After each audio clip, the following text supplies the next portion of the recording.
Ça y est, tu termines bientôt ta formation et tes examens s'approchent.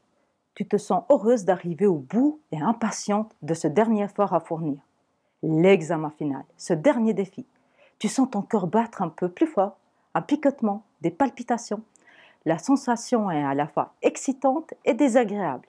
Le trac, c'est le petit coup de fouet qu'il te faut pour te surpasser, pour être totalement prête et au taquet pendant l'examen. L'esprit vif, attentif à tout. Bon, si le trac est trop puissant, tu peux perdre les pédales, rester paralysé, l'esprit vide. Un doute furtif te traverse l'esprit. Et si tu n'étais pas vraiment prête cette fois-ci? Bon, tu as toujours finalement réussi. Des fois un peu à la der, mais ton énergie de dernière minute ne t'a jamais lâché. Ces derniers temps, tu as quand même de la peine à te mettre à bosser. Tu prends du retard sur ton planning. Mais à chaque fois que tu te mets à ta table de travail, tu vois une pile de feuilles qui s'accumulent. Tu te demandes par quoi commencer, si tu as pris le bon chemin, si tu vas être capable de tout mémoriser. Tu commences à ranger, à répondre à tes messages, et au bout de ta matinée, tu te demandes ce que tu as fait. Heureusement, les examens sont encore loin. À quelle date déjà? Merde, demain, tu dois fournir avec ton groupe d'étudiants un travail en commun, et tu n'as pas écrit la moindre ligne pour ta partie. Une bouffée d'angoisse te saisit. Il compte sur toi et tu as vraiment honte de ne pas être à la hauteur. Ton cœur commence à battre la chamade. Tu as vraiment l'impression que ta poitrine va exploser. Tu n'arrives plus à respirer, ta tête tourne. Est-ce que tu es en train de mourir? De faire une crise cardiaque? Est-ce que ton diabète est bien équilibré? Le diagnostic de diabète a été un choc.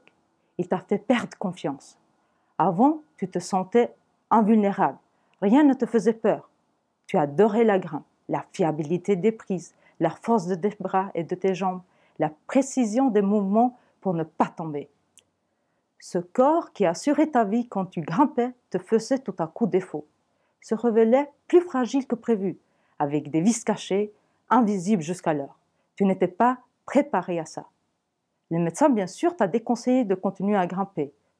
Pour toi, ce n'était pas seulement perdre un loisir, ne plus partager des moments exaltants avec tes amis. C'était aussi une trahison de ton corps, de ta jeunesse et de ta force. Techniquement, tu as bien compris comment gérer les contrôles sanguins, les injections d'insuline et ton régime. Mais ça t'a atteint plus profondément. Tu as pris peur de toi-même. Ton sommeil est plus léger, ta concentration dérape, souvent sur des préoccupations en lien avec ta santé. Ta conviction que la réussite ne dépend que de ta volonté est ébranlée. Et si ton corps te lâchait au moment des examens, tu te rends compte maintenant combien cette peur te paralyse. Tu as envie de fuir, de te cacher. Par moments, la vie quotidienne seule te paraît même insurmontable. Mais comment fuir de toi-même? Mentir à tes amis, à leur dire que tu as la migraine? Du coup, tu ne sors plus de chez toi. Tu n'as pas envie d'ailleurs de faire quoi que ce soit. La grimpe, c'est fini. Tu fuis tes amis qui te regardent avec pitié et s'excusent de pratiquer la passion à laquelle tu as dû renoncer. D'ailleurs, tu appréhendes même de voir les membres de ta famille. Rien que d'y penser, ton anxiété t'envahit. Tu trembles, tu as l'impression que ton cœur va s'arrêter. Parfois, tu bois un petit verre pour te détendre. Tu prends conscience maintenant que ton angoisse paralyse ta vie au moment crucial où tu l'as construit. C'est grave. Tu n'as pas envie de rester scotché sur le bord de la route. Fini de tourner autour du pot. Tu dois en parler et te faire aider.